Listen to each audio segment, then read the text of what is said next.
Andrew McCART, IFL TV, proudly sponsored by Everlast, and I'm delighted to be joined by Mr. Joe Calzaghe again. Joe, I spoke to you up in Glasgow when you done the audience with James English, and man, you had some funny stories, man. But since then, how's life been? Yeah, good. All good, thank you, mate. Yeah. You're here, Joe CORDINA, back in Wales, big time boxing back in Wales, a Welshman fighting for a world title. You're a proud Welshman. What do you think of Joe's chances against a tough Japanese opponent in Kenichi Ogawa? Yeah, it's going to be a tough fight. Ogawa's a strong fighter. You know, he's got decent power.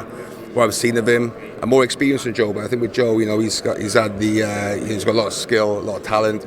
I've always thought a lot of him and believe one day he would be a world champion. So it's a massive chance. You know, home advantage is great, and hoping he can go on and win. The Welsh fans, I mean, we've seen it in rugby, we've seen it in football, we've seen it with you when you fought here with the Welsh fans. When they come out to support their own, they go out and support their own. Is that going to be an advantage for Joe CORDINA going into this fight? Can he get that extra 10-15% from the crowd? I hope so. It worked for me. I remember fighting against Usyk. I never went 12 rounds, you know what I mean? And having a crowd is fantastic, you know? So, I think fighting at home, and at the motor point, I thought they had some great defences. Byron Mitchell, Charles Brewer had some proper humdingers in that place. And I'll be honest with you, that crowd does get you going. It's a tremendous atmosphere. And I think, you know, CORDINA fights a smart fight, uses his head, you know, uses his footwork, his boxing skills in and out. I think he can come away world champion. When you see all this again, the press conferences, and you go at the weigh-ins, and you've probably been asked this question a million times. I believe I even asked you when I interviewed up in Glasgow. Now, Ricky Hatton's making a comeback against Barrera. I just want to get your thoughts on that, obviously. But these exhibitions, they're coming fast, and everyone's coming back, everyone's making a return. You said you retired at the right time, you're not coming back, and you've done the right thing, because you've seen undefeated 46-0 and all this sort of stuff. But you got itchy knuckles?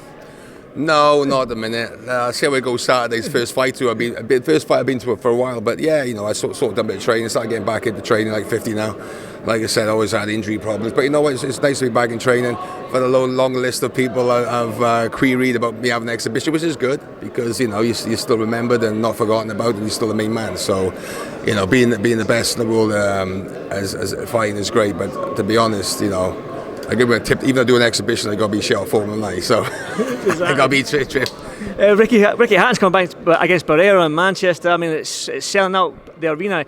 So the interest is still there. Just your thoughts on Ricky coming back against Marco Antonio Barrera? Yeah, I think it's good for him. I think, you know, getting back into shape, losing a bit of weight, getting into shape. But it is what it is, an exhibition.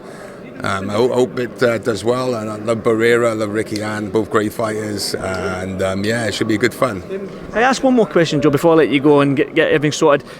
Joshua versus Usyk, obviously what you've done in boxing, the calibre that you have in boxing, people want to know your opinion. So Joshua versus Usyk, Joshua's brought in Robert Garcia, a new trainer in his team to work alongside Angel Fernandez. Does Joshua need to go out there and put it on Usyk and stop him rather than try and box him? I think he would have learned a lot from the first fight. I think a change was needed, so I think that's the right decision. Now, it depends what sort of tactics he deploys in this fight, because Usyk is a very good boxer, a very tough guy to get to.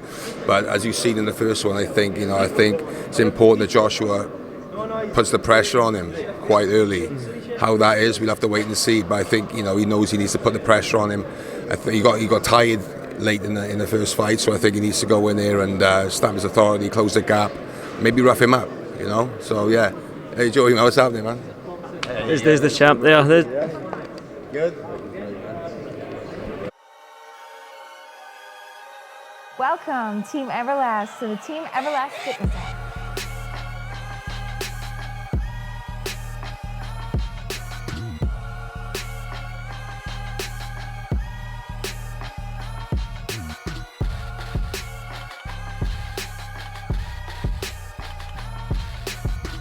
Download the Everlast Fitness app and find your greatness within.